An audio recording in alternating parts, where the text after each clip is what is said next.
Hi friends, সবাই কেমন আছো? আশা করি ভালোই আছো। সো দেখো, আজকে আমি মালপোয়া তৈরি করব। সেটার জন্য আমি এখানে ময়দা, সুজি, নুন দিয়ে দিয়েছি, তার মধ্যে চিনি দিয়ে দেব।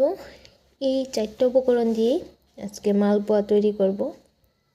দেখো কীরকম হয় আর আমি কীরকম পারি সেটাই তোমাদের সাথে শেয়ার করব।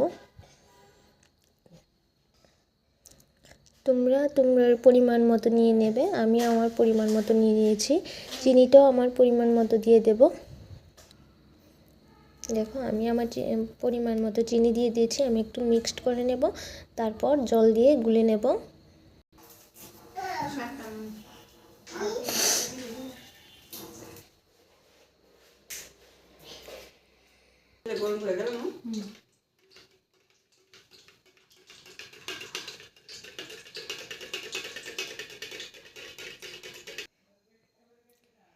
আমার পিঠাগুলি রেডি হয়ে গেছে, দেখেছো কীরকম হয়েছে?